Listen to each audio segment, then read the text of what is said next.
Okay, so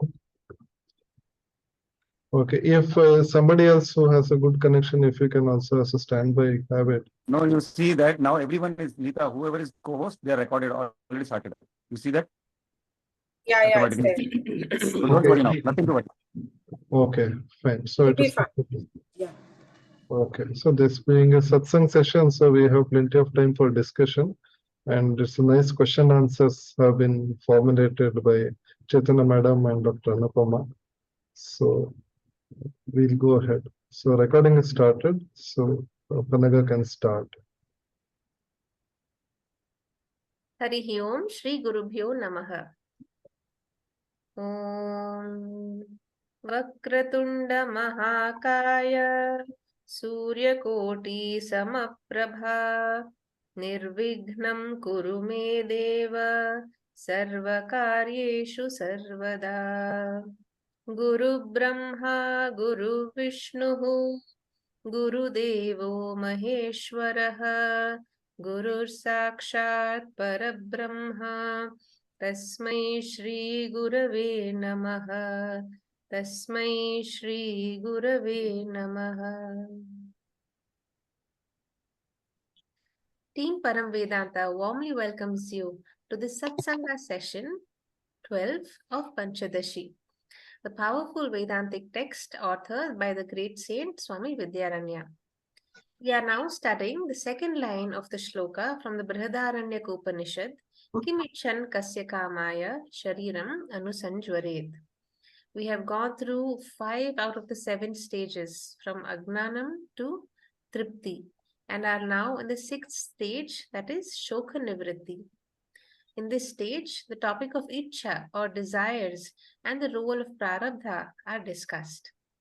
Let us learn more about this root cause of all our sorrow, and as jnanis, we can continue to have desires, but they are born out of plentitude, out of the fulfillment to do lokasangraha.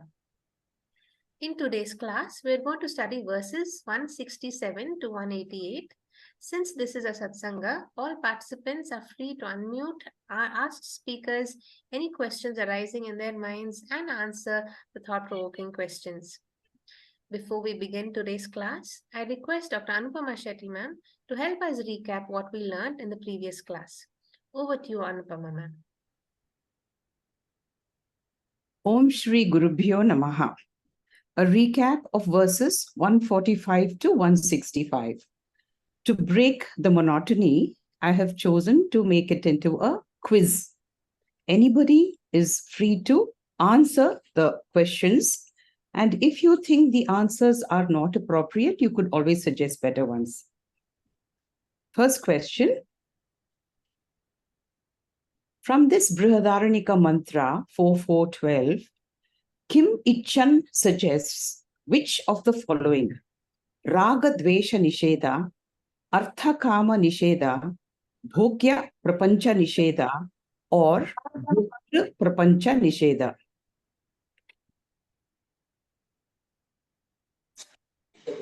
One and two. No? What Kim Michan? Bhogya Prapancha Nisheda. That's right. It's Bhogya Prapancha Nisheda. Next question, please.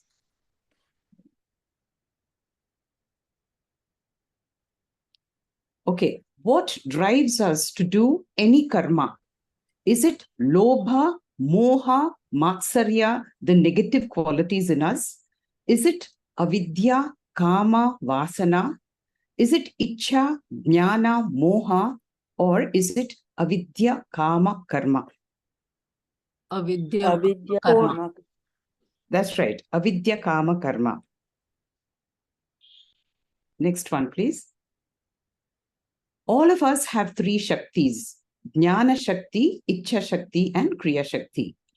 These conditions, these Shaktis are conditioned by the answer could be one or more: Kama, Jnana, Swabhava, Vasana. Bhayava Swabhava. That's right. One more. Vasana. That's right. Swabhava. They're almost synonymous.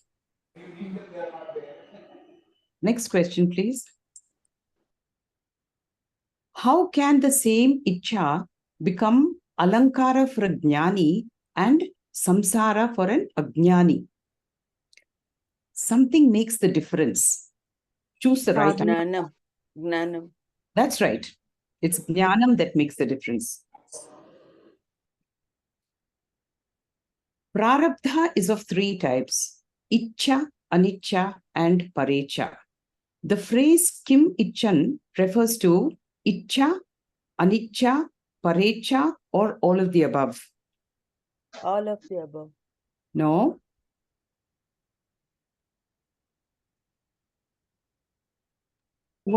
First one. That's right. Ichcha prarabdha. Prarabdha karma produces two effects in us as karta and bhokta. Prarabdha phala is for the dash in us, and prarabdha vasana is for the dash in us. Which of the two? Which affects the karta and which affects the bhokta? The first one is bhokta. Which, just say that again, please. Read the whole thing. Prarabdha phala for the bhokta. Okay. And prarabdha vasana for the karta. Absolutely right.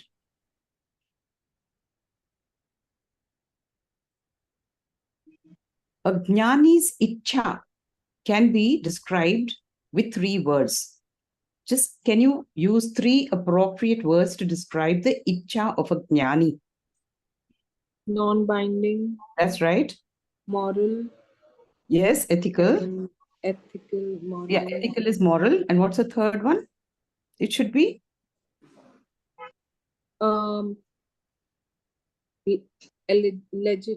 Absolutely right. Legitimate. Legitimate. Good, Neeta. Good.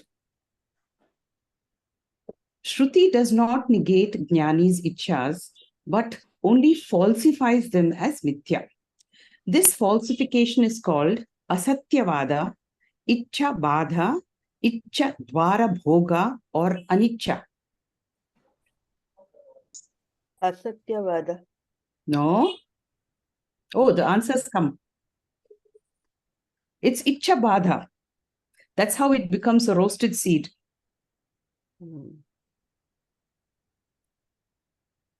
So the next question, ichcha badha. With ichcha badha, a jnani's desire is like a roasted seed. Now, when we say roasted seed, it means the ichcha loses its capacity to give bhoga. It becomes non-functional. It does not produce agami karma, or it alters prarabdha karma. Which is the most appropriate answer? It gives bhoga, but it does not produce agami karma. That's right. Last question.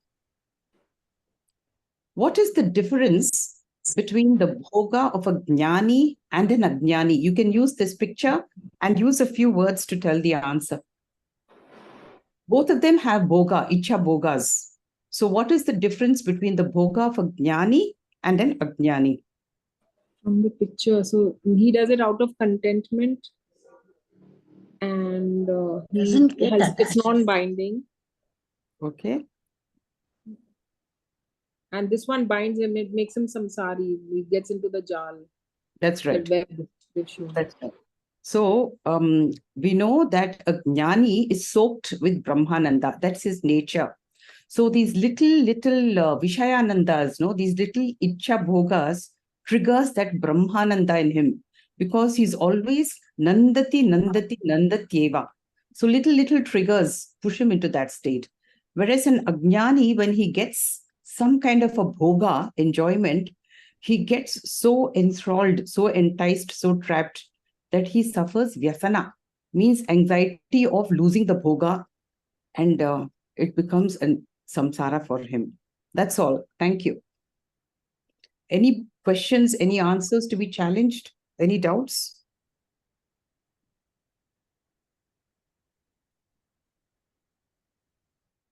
You can have questions, any doubts? The revision of recap verses by Dr. Anupama. We have the time first one, when that kama, bhoga, that the first four options are given. I'll go back to this one. No, no. Yeah, this one. Kimichan. Why will he not have raga dvesha? See, Why all will those, he not have artha kama? no, when the word kim ichan refers to bhogya prapancha nisheda and kasya kamaya refers to bhoga, the person who the bhoktra prapancha nisheda. See, the triad, the triputi consists of bhoga, bhogya, and bhoktra. So the Kim Ichan does Bhogya Prapancha Nisheda. That means it says that the world is so mithya, irrelevant, leave it out. And Kasya Kamaya means for whose Bhoga? That means the Bhoktra becomes irrelevant. That means as Atma, there is no Bhoktra in, we are not Bhoktas. So Kim Ichan is Bhogya Prapancha and Kasya Kamaya is Bhoktra Prapancha Nisheda. Okay, Nita? Okay, only. Not Because like- raga dvesha is also a nisheda only for him. This, what kind of raga and dvesha he'll have, and once he knows this is mithya, and what kind of artha kama will he have, and he knows See, what. Rasa Dvesha is such a preliminary part of it, no? It is not Yeah. all comprehensive. Yeah. But Ra- for a jnani, this is comprehensive. No, he understands all this. See, Raga Dvesha is the emotion in the person. Okay. But first of all, you should devalue the object that you are chasing. Yeah, I guess. Ragadvesha is more generic, and that leads to desire, Yeah. wanting or not wanting. So that's the Bhogya Prapancha Nisheda will be more apt. Yeah. Any question?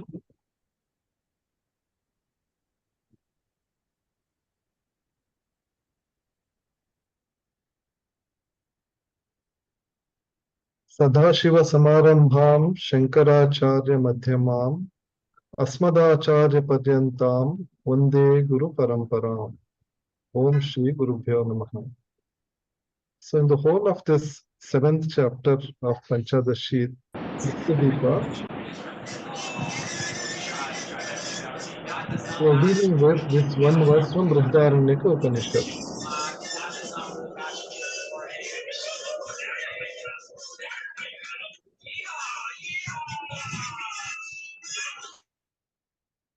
So the verse goes like this. Atmanam chet vijaniyat ayam asmiti purushaha kimichan kasya kamaya shariram anusanjvaret. So in this, the first part of it, we have gone through, which is a Mahavakya, Atmanam chet vijaniyat ayam asmiti purushaha. So now we are dealing with the first few words of the second part. So that is Kimichan. So this is the focus what we are dealing with now.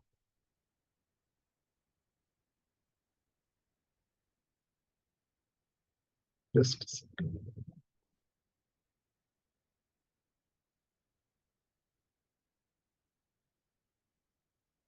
So the same thing comes from in the second chapter of Bhagavad Gita, verse 55, where Sri Bhagavan says, Sri Bhagavan Vacha, Prajahati yada kaman sarvan partha manogathan atmanyeva atmanatushta sthita prajna tadocchate. So here when Bhagavan Sri Krishna is explaining about the features of a sthita prajna, he mentions about when the desire is taken out from somebody's mind, Prajahati yada kaman, all the desires are kaman sarvam, which are there arising in the mind, which they are taken out, then he will enjoy and revel in the Brahman. So Atmanyeva Atmana Tushta. And such a person will be called as Sthita Prajna. So in the introduction to Sthita Prajna, Sri Krishna will mention the same thing here in a style of Vidyaranya. He says about Kimichan. So what is the desire? Once the Purusha, the person whose only purpose is to know about his own self, and once he gets into that stage, once he becomes a jnani, then what desire is this to do anything further? So that is the Kimichan part which we'll be dealing here. So we already dealt with in Shloka 136 about the triputi of the desire, desiring subject and desiring object. So only when there's a subject and object, a desire can arise. When these two things merge, there is no possibility of a desire. There's no possibility of this triputi being existent. So Shloka 136 we saw, Jagan Mithyatva Adbhava Jagan Mithyatva Jagan Mithyatvatha Adhibhava Dakshiptau Kamya Kamukau Tayor Abhave Santapaha Shamyan Nisneha Deepavat. As if the oil of the lamp is totally dried up. So once the desiring subject and desiring object becomes one, the duality, once it does not exist, then the desire just collapses. So we also, if you remember, last time we discussed about the how they have reached the same outcome when they are dealing with quantum physics. When they deal with whether light is a wave or whether light is a particle. So they say when the observer is there, so then the wave becomes a particle. And in that two-slit experiment, so what happens, that photon will go through either one of the slits. But when there is no observer, it behaves like a wave. So then only when there is an observer, there is a possibility of this triputi being coming into existence. So when the objects of desire and the desirer are falsified, in the absence of both of these, the suffering ceases. The ultimate objective of why we are doing all this, why we are learning, it's not for any scholarship or any degree, it's to obviate and to take out the suffering. The suffering ceases here when this triputi ceases to exist, like a lamp without the oil. So we need to know, and which is a common experience, when the sun rises and sets, even though in Vyavaharika Drishti we say sun rises and sets, we all know very well that it's because of the motion of earth rotating on its axis. Sun rises and sets, and we have our day and night according to sunrise and sunset. We see different hues of colors, but all the way we know, all the time we know that it's not a reality in itself. It's, if we see in holistically in the universe point of view, it is just the rotation of the earth which is happening, and the sunrise and sunset are a consequence of that. But here these two things, which is the Vyavaharika Drishti, sunrise and sunset, as well as the Paramarthika Drishti, that it's actually a kind of illusion which happens, whereas these celestial objects are doing their job naturally. So in spite of these two things are two disparate things, we are okay. Similarly, when we say sky is blue, and when we go in a flight, we are obviously, we know that there's no color of blue in the sky. So in Vyavaharika Drishti, what we see, and in Paramarthika Drishti, what exactly is, they can coexist. So that's the challenge, and that's the question which Purva Pakshi keeps on repeating in various ways. In Purva Pakshi, we see our own being, our own questions, our own logical questions which comes into being. And Vidyaranya has taken pains to create those questions through the mouth of Purva Pakshi. And these questions are obvious questions which will come to our mind right now today, or sometime later when we are exploring further to amalgamate this truth into our own self. So this text is of a different kind, Prakarana Grantha, where through Purva Pakshi, all the possible doubts and questions are put forward, and Vidyaranya answers those. And the theme here is about how to come to terms with the fact that this experience as well as reality can coexist. Okay, so that will be the focus of today's study.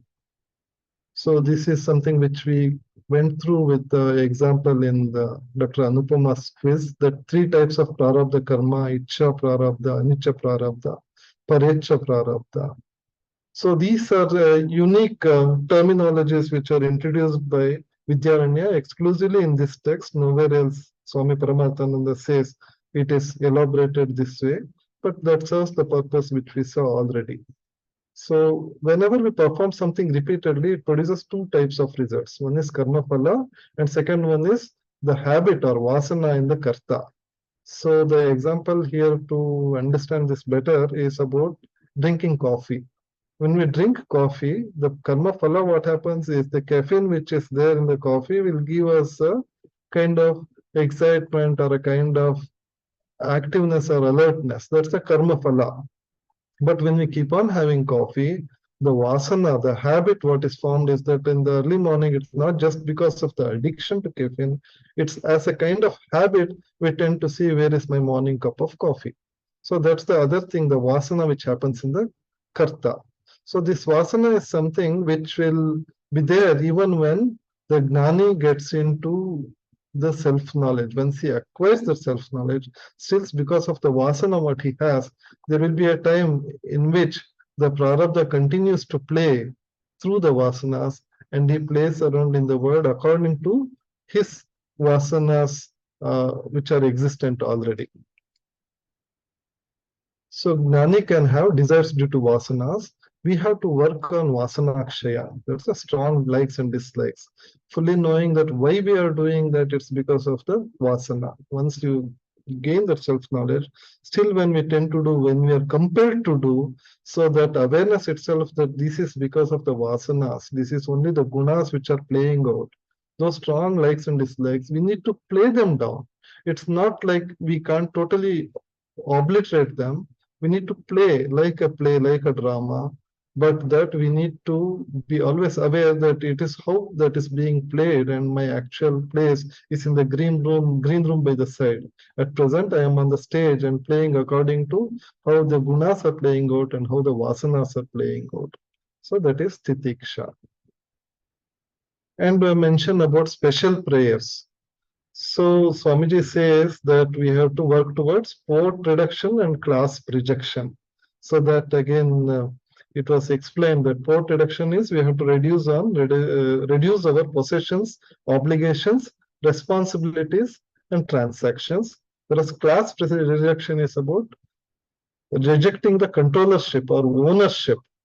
And the A stands for anxiety, and SPE stands for a special mention about special prayers. So when we say let all the good things happen, let only good things happen to all the good people all around the world. So these are our aspirations. Is it something which is desirable, though it's generally accepted as the best thing to do? To divide the world into good and bad and selectively choosing only the good ones and to say let these good deeds continue, even though that's an aspiration, there in a subtle way it will strengthen our ahankara and mamakara. It will create a raga and dvesha. So curiously enough, for the senior students like you all, so we have to keep in mind that these special prayers are also worthy of rejection at certain level of spiritual understanding as we climb up the ladder.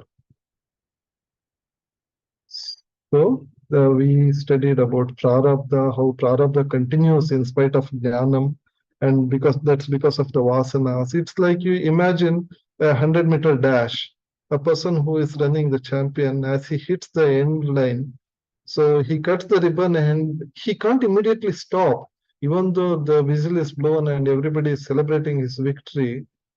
What he does, he moves past in the same lane for another 10-20 meters before he could stop. That's because of the force in which he had built up over when he has made that dash. So that is because of the prarabdha. That's the vasana, that what has happened and what is happening in his legs. He can't immediately stop. Okay. So that's the vasana. And mind you, what happens when he crosses the line, if you observe carefully, he will be in his path, in his track, because of the jnani's, how he has gone through the initial process of getting that self-knowledge. Even when he goes beyond that, he is compelled to, and he can't go beyond his tracks because how his vasanas, his habitualization has happened. He will not transgress that moral path. So in a legitimate way, those vasanas will take him along. for a certain distance till his prarabdha lasts. So then it becomes videha mukti.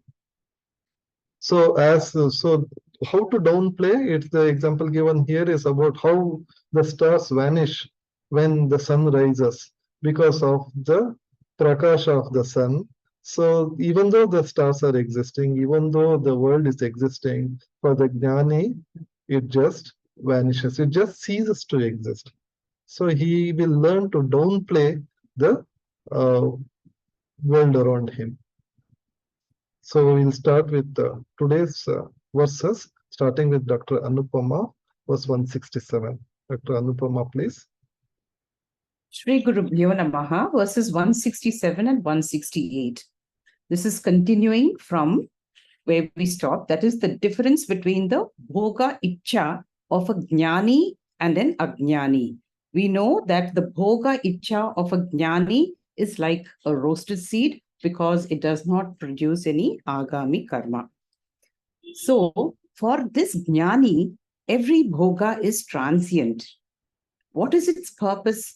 Just exhaustion of prarabdha. And getting attached to any bhoga is not a function of prarabdha, but it is because of the ajnana. When a jnani has knowledge, this attachment is no longer a problem. The delusion that the object is real acts like a multi-tier web of ahankara mamakara. The next slide, please, sir. As Dr. Komal just said, this web of ahankara mamakara traps us with our possessions it makes us prioritize possessions, obligations, our relationships to others, and we get soaked in transactions, so forgetting the meaning of life. And we develop negative qualities, which we call clasp, as Dr. just said, controllership, anxiety, and special prayers. Next slide, sir, please. This verse 167 is about the special prayers. Vidyaranya Swami calls this a brahmaha, a delusion. Why? Because it only perpetuates samsara.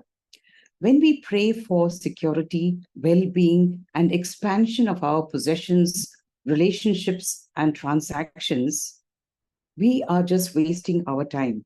Shastra says we have to respond and not react to prarabdha. Even at the level of karma yoga, these special prayers have to be given up. A karma yogi prays for strength to accept the laws of karma and its consequences. The next verse, 168, Yad abhavi na tadbhavi. This jnani, this is an expression of a jnani's thought. He believes that willed by Bhagavan and governed by agami or free will and prarabdha, things just happen. We should contribute to the future and never hope to control it. This is the remedy for the toxin which we call worry, chinta vishagnaha. The antidote to this toxin is, remember, we have to delete the thoughts, what will happen or what should not happen. We should have a strong conviction that whatever will happen has to happen, and whatever will not will never happen. Prarabdha decides, we have no choice.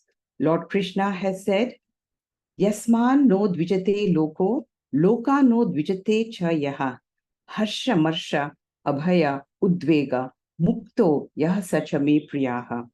A jnani does not disturb the world, nor does he get disturbed by the world. He is free. He is mukta, meaning he has inner freedom from harsha. Harsha means an excitement which takes you to those levels which cloud your sense of discrimination. Amarsha is intolerance or envy, especially towards somebody else's progress or success. Udvega is anxiety, the anxiety that we mentioned in class. And bhaya is fear or insecurity. Thank you.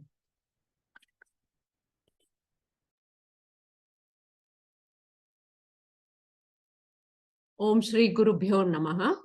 Continuing where Dr. Anupama left, here in these two verses, 170 and 171, Sri Vidyaranya Swami gives the jnani's perspective of the world as to why he does not get affected with this world. We'll see in the next slide where the verse 170 goes like this. The previous one only, sir, the slide. Maya mayatvam bhogasya buddhastham upasamharan bhunjano api na sankalpam kurute vyasanam kutaha. Next slide, please. Here, Vidyaranya Swami puts forth the question. Next slide, sir. Yeah. Kutaha vyasanam. Why should there be any worry for the jnani? So, the next slide. So, why is there no worry for the jnani? Because Buddha, this enlightened person, has understood that all bhogasya, all experiences, whether good, bad, sukha, dukkha, are maya mayatvam. It is mithya. And why does he think it is mithya and not satyam? Next slide, please. Because he knows that which is real or satyam exists in all three periods of time, whereas mithya does not exist in all three periods of time and also has a dependent existence. For example, the pot depends on the clay for its existence. Therefore, the pot is mithya and the clay is satyam. Whatever happens to the pot, the clay remains utterly unaffected. So, world experiences are like the pot and you, the consciousness, are like the clay. This means whatever you experience doesn't affect the real you at all. Next slide, please. Now, what other three deficiencies the jnani remembers to reinforce the mithyatvam of the world? We know it is dukkha mishritatvam, bandhakatatvam, and atriptikaratvam. But another powerful factor also influences all the experiences in our life, and that is prarabdha. So all events and conditions in life are influenced by prarabdha. And because of this, life is unpredictable and uncontrollable. So having understood this, what does the enlightened person do? Next slide, please. The enlightened person withdraws, upasamharan, his dependence or expectations, astham, on this world. So astham upasamharan. And instead, what does he do? He na sankalpa kurute. He does not plan or project too much into the future. And since the jnani does not dream of the future, he does not get disappointed in life. So there is no fear and anxiety. So bhunjanam api, he enjoys whatever favorable benefits comes his way. Next slide, please. Here, Vidyaranya Swami continues about the jnani's outlook of the world. Verse 171 goes like this. Swapnendra sadrisham achintya rachanatmakam drishta nashtam jagat pashyam katham tatra anurajyati. He says, the wise person, Jagat Pashyan, after seeing the world, katham tatra anurajyati, how can the wise man be attached to it? So what makes the wise man get attached to this world? Swami, in the next slide, Swami Vidyaranya says, he does not get attached because of three things. He considers the world to be swapnendriya jala in sadrisham, achintya rachanatmakam, and drishta nashtam. Next slide, please. So he considers the world as swapnendra jala sadrisham, like a dream, a swapna, or a magic show, or indrajala. And why is it compared to a dream? Because the dream is real from the standpoint of a dreamer, but from the waker's standpoint, it is not real. And why is it an indrajala? Because you see a magic, you see it with your own eyes, but you cannot explain it. It is an illusion. So is the world, says Vidyaranya. So he considers the world also as achintya rachanatmakam. It is incomprehensible and unimaginable. And this is because of Maya. Also, he considers the world to be drishta nashtam, fleeting in nature. Even as you see it, it will disappear, and therefore it is not stable. And everything in this world is also constantly changing. In the next slide, therefore, seeing the world like a dream or a magic show and knowing it to be momentary, how can the wise man be attached to it? Thank you. Yeah.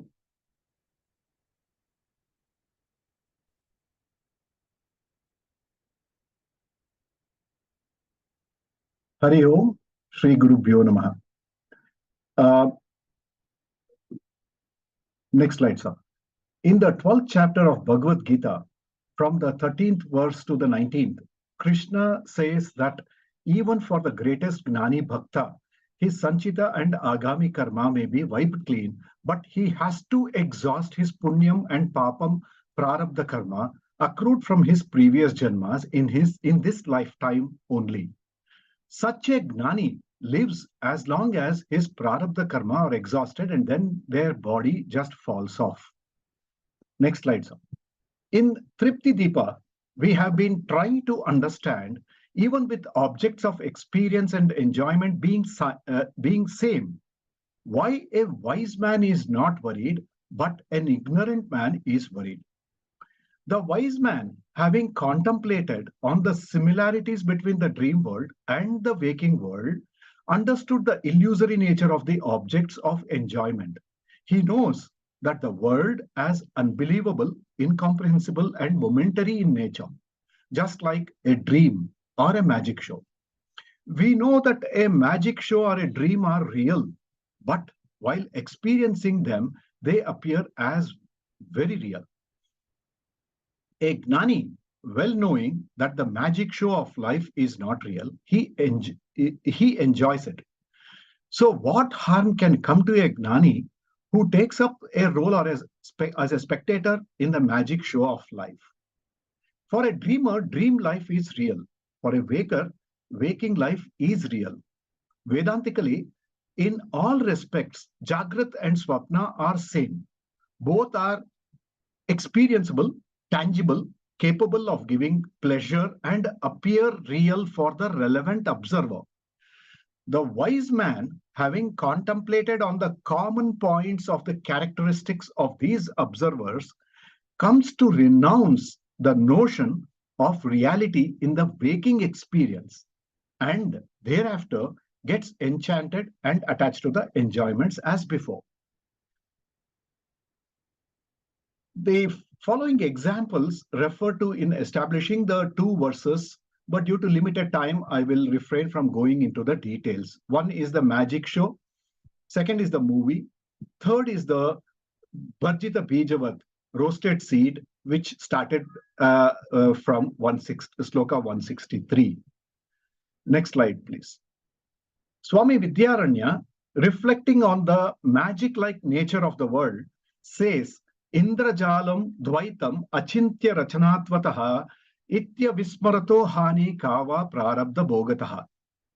Up to Shloka 180, Vidyaranya Swami establishes that Dvaita Mithyatva Gnana and Vyavaharika Prarabdha Bhoga can coexist without contradiction. Next slide, please. If a Jnani enjoys the experience brought by the phalam of his prarabdha karma, while constantly remembering Jagan Mithyatva, that this world of duality, which is beyond comprehension or possible explanation, which appears and disappears, giving us happiness and unhappiness, just like watching a magic show or a movie, which are illusory, then any enjoyment with such a bhavana, I repeat, when you enjoy with such a bhavana, it will be like a roasted seed. It will not be capable of creating attachment nor samsara, generating karma. Next slide, please. Another thought from this sloka is, what is the harm in thinking that the world is a dream? Remember playing board games like Trade or Monopoly. We know it's a game, but we will be totally engrossed in the game and seriously competing to win. If there is a loss, we are dejected. Similarly, we can still have our house, cars, vacations, etc. But remember always that this world is only a Vyavaharika Satya. Just as we watch a movie, enjoy it, but remember it is not real. Entrapment in this never-ending roller coaster ride of Punarapi Jananam, Punarapi Maranam.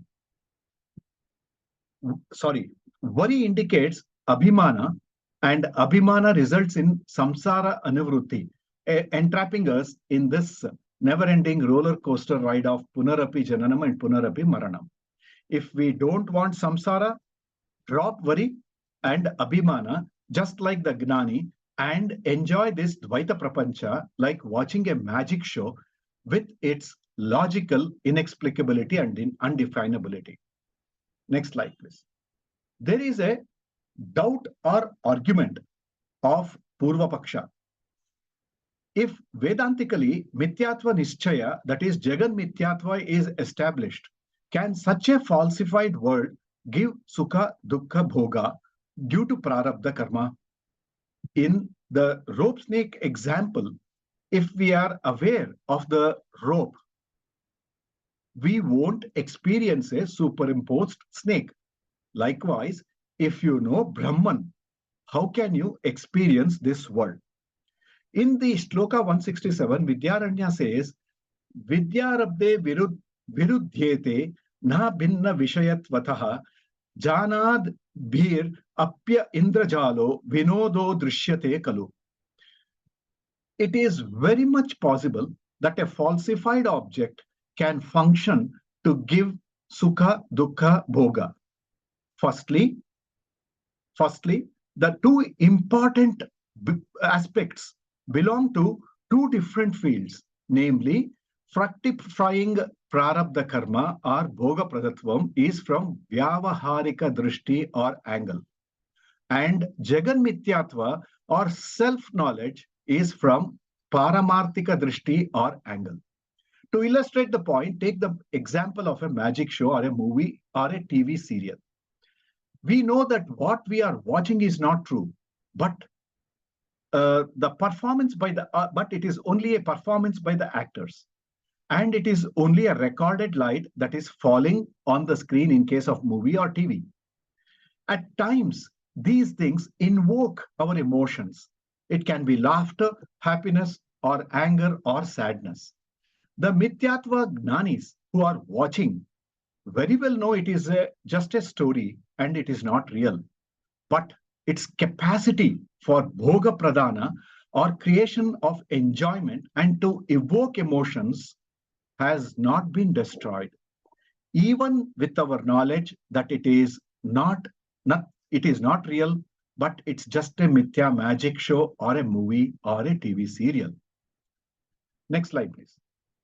The role of knowledge is limited simply to give knowledge of an object.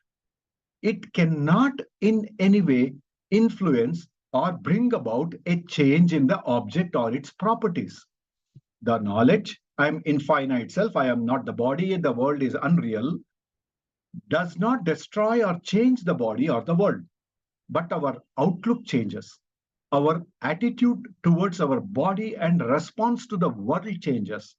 Our attachment and identification with the body drops, and our cravings and mad rush towards enjoyment ends. Hence, self-knowledge and prarabdha karma are not opposed to each other. With self-knowledge, we watch the world like watching a magic show and enjoy it due to our fructifying prarabdha karma. Importantly, the attitude of seeing it as a magic show is due to self-knowledge. Hari Om, Shri Gurubhyo Namaha. Hare Krishna.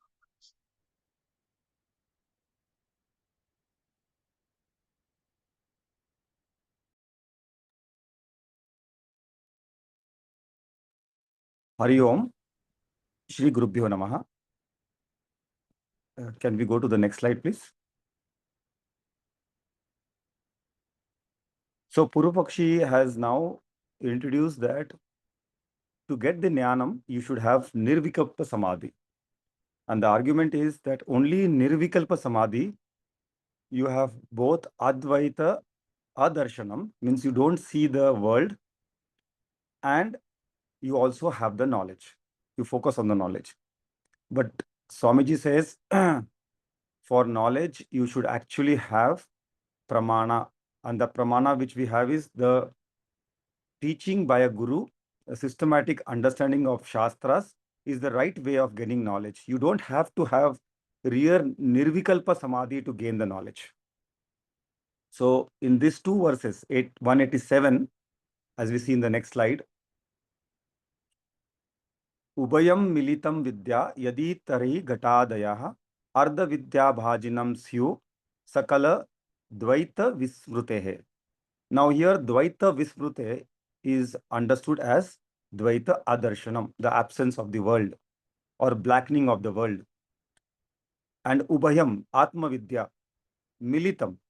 These two together, only when they are put together, Vidya is, or Aparakshanyanam Vidya is available. That is not right. Why? Because if that is right, then Ghatadaya, the pot, which is also half Nirvikalpa Samadhi, means halfway through for the knowledge, because it successfully fulfills the criteria of Nirvikalpa Samadhi. He doesn't get disturbed by any outer world. So, Ghatayaha, even the pot will have half knowledge. That is what is Vidyaranya trying to say here. And then every inert object is half jnani, because he doesn't see the duality. This is what is the answer to Purva Pakshi's argument. As we go to the next slide. So, and the next verse we'll see. One more explanation Vidyaranya gives is Mashaka Dhvani Mukhanam Vikshepanam Bahut Tattva Tvataha. Means such inert objects as pot, if we consider that Nirvikal Samadhi is very important, then they are far superior to the humans or the persons who is trying to do Nirvikal Samadhi, because their Samadhi is never broken. Not even a moment they will have any disturbance in their Samadhi, because for humans, Mashakat Dhvani, means mosquito humming sound, can also come out of the Samadhi. So, if Purva Pakshi's argument is to be taken that Nirvikalpa Samadhi is required for getting the knowledge, then Vidyaranya Swami jokingly says, then it is far inferior to a pot Samadhi, which is never disturbed. So, pot Samadhi or inert object Samadhi is far more superior to our Samadhi. Hence, we should not take this as a criteria to get liberated or the knowledge. And lastly, Swamiji, Paramatmanandaji says that Advaita Darshanam need not have any Samadhi, because the only way to get liberated is by a knowledge through Guru's guidance. And once you get that, you know, like example, the star is very big, but what you perceive by your eyes, it is smaller. But with your knowledge, with the backhand knowledge that the star is smaller through your abhyasa, pramana, you will not be shaken. Even though you cannot see the star big, the earth seems to be big, but the knowledge which you have makes you a right decision and makes you liberated about it. Similarly, in the world also, the world might appear to be very big, but it is not true. We all know, because of the knowledge of Brahma Satya Jagat Mithya. So all the Mithya objects will appear larger, bigger, important, but we all know the Satyam is Brahman, and which is non-dual. So this understanding will liberate and give Jivan Mukti, and our goal should be Jivan Mukti. Hari Om. Thank you.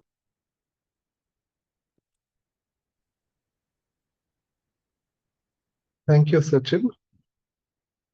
So with that, we complete today's verses with wonderful question answer session by Dr. Anupama, Chaitanya Madam, and then Shiv has given a detailed explanation and followed by Sachin's explanation on two aspects of realization. So in this last verses, so these are very critical to our understanding of Advaita in this particular way of how our Guru Parampara has taught us. So when we say mukta or a liberated soul, we have come to an understanding that two things should be there. One is self-knowledge, and second one is the feeling and perception of absence of duality.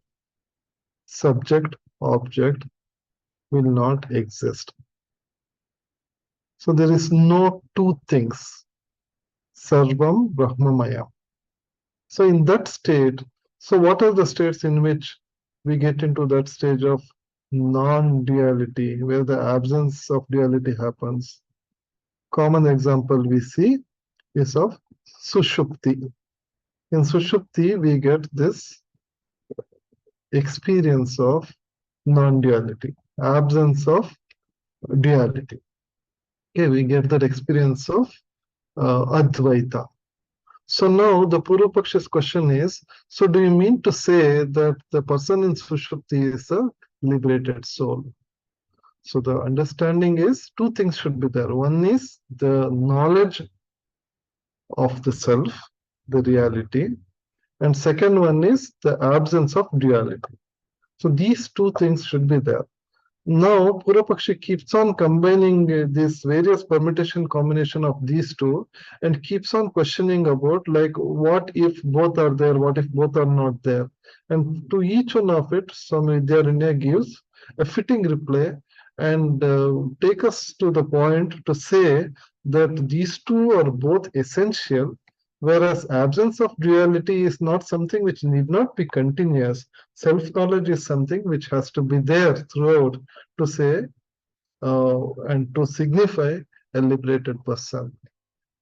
In the back of our mind, we should keep in our minds that for a jnani who is reveling in his ultimate liberation, he is not bothered about this mundane explanations or doubts, or he doesn't even bother to get into, because he is seeing like a vibrant sun which is shining there. He is not seeing any stars. There is no reason to even suspect the truth.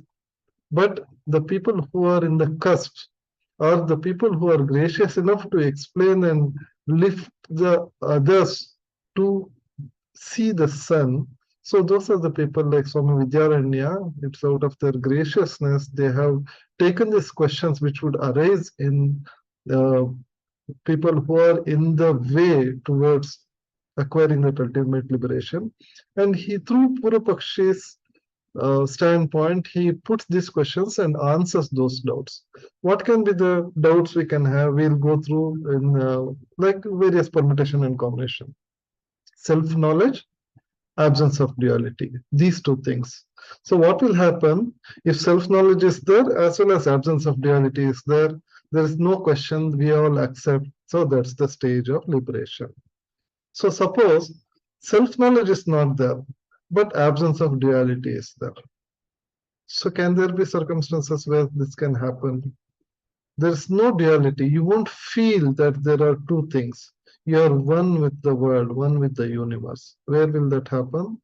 That will happen in Sushupti, deep sleep.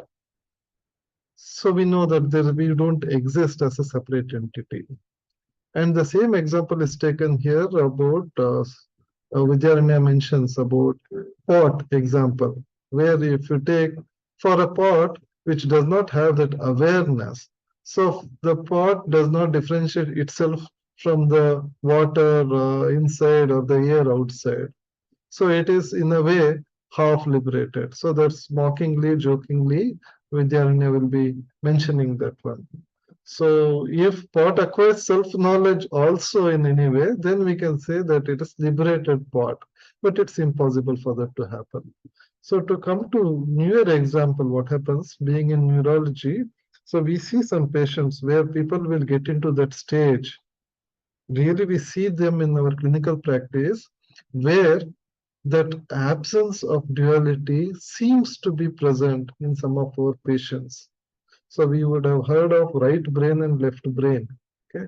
So the left brain is to bring about the focus, the feeling of self as a separate entity, the ahankara. Generally speaking, we can take it to be located in the left hemisphere.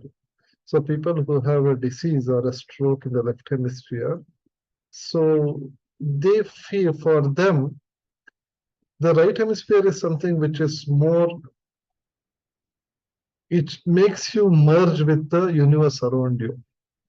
Whereas the left hemisphere of the brain will make you focus on one thing. The balance between these two things keeps us in a state of yoga for our day-to-day workings in this world. Whereas on the left hemisphere, for some reason, gets diseased and gets a stroke, we see these people will be in a kind of unexplainable joy. Unfortunately, they will not be able to express it because their language function will also be affected and they can't speak. Few people you would have seen in some TED Talks or in YouTube who would have gone into that stage and who have gradually recovered will explain that inexplicable feeling in which they feel that feeling of oneness, of flying in the universe as a non-entity. That's the absence of duality. Is that liberation? Not yet. It's the same as a pot being half liberated. It's something, a funny feeling, but unless you know that is the self-knowledge, unless you have that knowledge which is backed by Shastra Pramana, by which you are convincingly knowing that that is it, that self-knowledge is also there, only then that person we can take as a liberated soul. What happened to Arjuna in Bhagavad Gita when the Divya Drishti was given, Divya Chakshu was given, he could see the Divya Rupa, the Virat Rupa of the Brahman. But because it was a temporary and phenomenon, it brought Arjuna a sense of fear, and he wanted the Divya Chakshu to be taken off at the earliest possible time because he could not tolerate that. Similarly, when a person is given that boon of seeing the absence of reality, if he is not fit enough to be there, ripe enough to be there by the backing of self-knowledge which has come through sadhana chatushtaya sampatti, so then he will want to wriggle out of that phenomenon and come back to the vyavaharika world. So that's why if self-knowledge is not there and absence of duality just comes, so then also we can't take it as a liberation.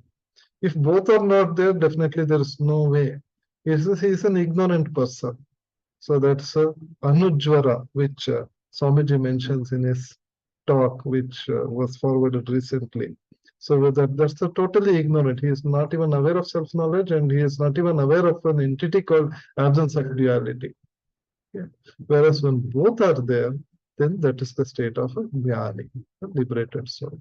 So this will be in various permutation combinations, is the focal point of the last few slides, which is very important and which is very different from various other ways in which people think of liberation. Okay, when people will think that going into that Nirvikalpa Samadhi is the ultimate thing in the spiritual practice. It's not a practice as such.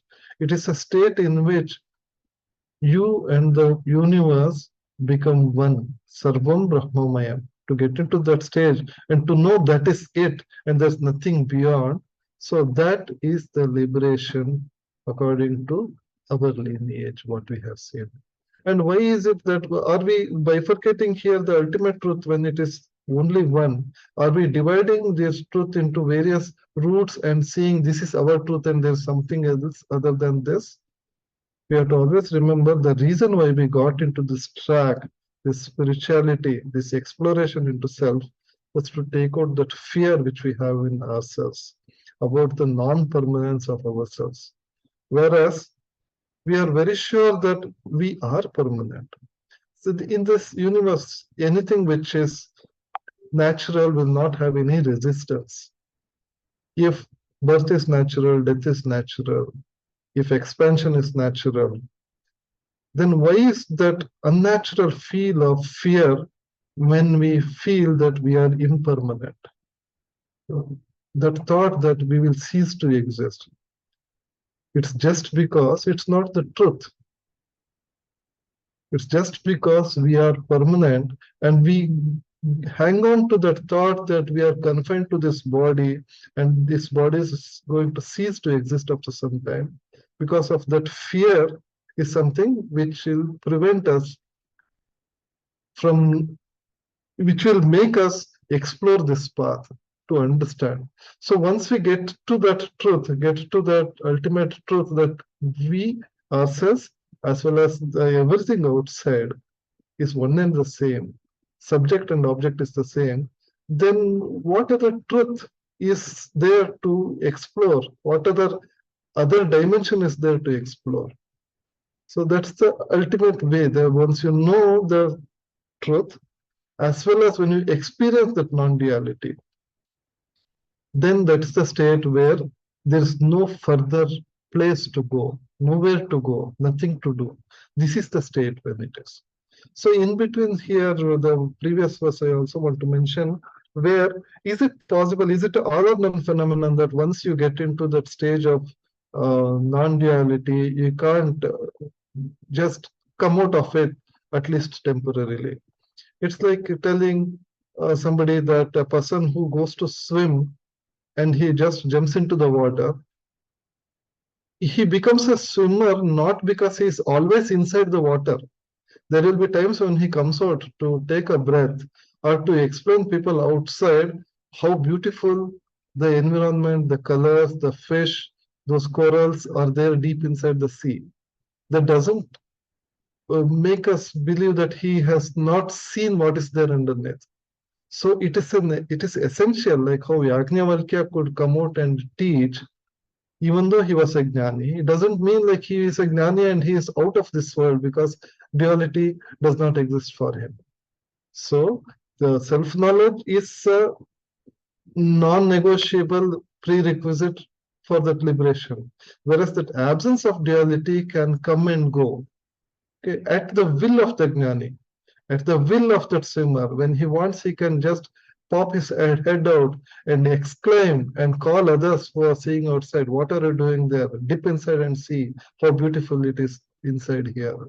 That does not preclude that he doesn't become a jnani. So this is the focal point of focus of the last few verses, which are very important in our way towards the seventh stage. So with that, we come to the conclusion of today's allotted verses. So now is the time for any discussion, any doubts and clarifications. No, these are all little terse verses, very focused with the specific doubts in mind. So sometime in our spiritual journey, we are sure that we can be assured that these doubts will come into our mind. If the doubt doesn't come, very well and good. So you are fortunate and you have reached there without, through a shortcut. But being intellectual and being logical, these are the doubts which invariably creep in our minds, because we are, like it says in Gita, that is our mind is our enemy and our mind is our friend to reach there. Our mind is our enemy because it brings in these many doubts, showing logic, showing reasoning. And this is the text in which all those doubts will be helped as a guide to come out of that quickly. If you don't go through this, then we may get through some other means, maybe through our experience or through our manana. But this will form a shortcut in which all these doubts are put forth and given answered to, so that we can reach there faster. So are we there yet? So questions? Any doubts about these verses?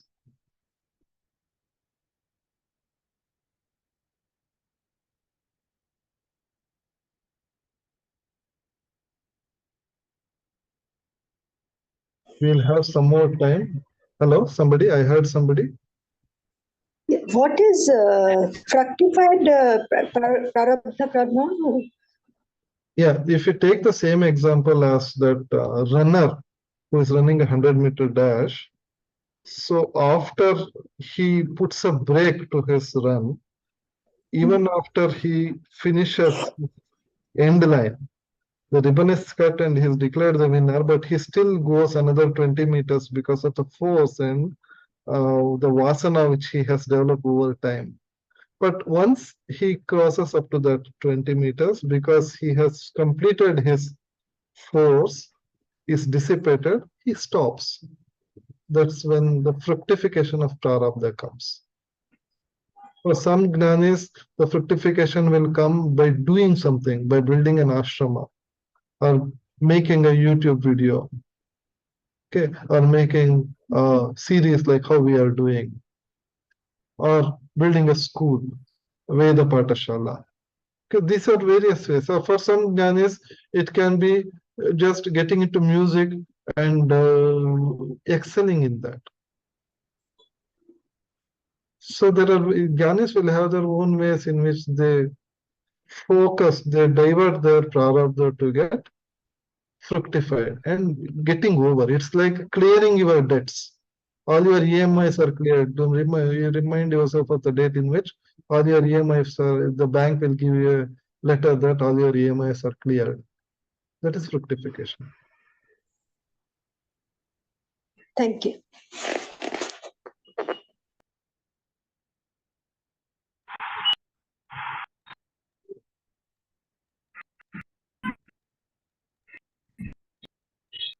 So we'll come to the conclusion, and later we'll have again some more time for further to conclude.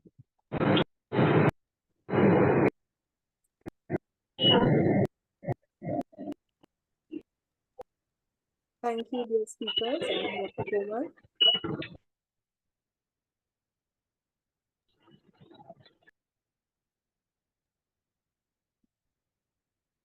Neeta, you are muted.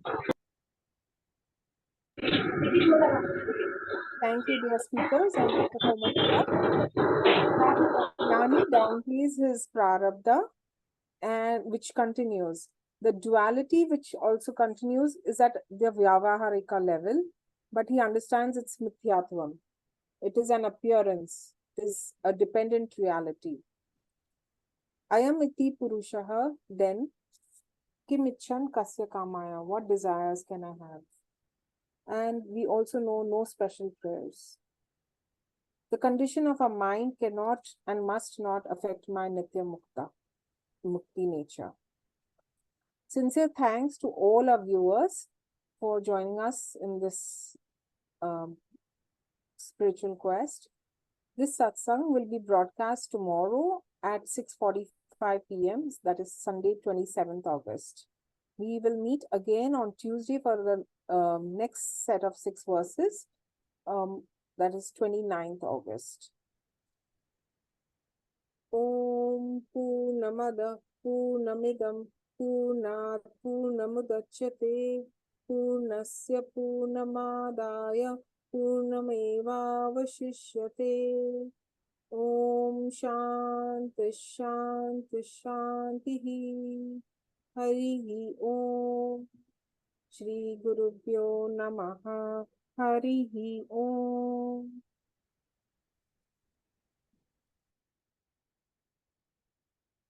Thank you, Neeta. Thank you, Komalji. Wonderful. I'll stop recording. Then we'll have some more time for discussion. Komalji, Actually, we have a recording, one more recording, right, of Vishwanath sir? Yeah. Has he joined? Yeah.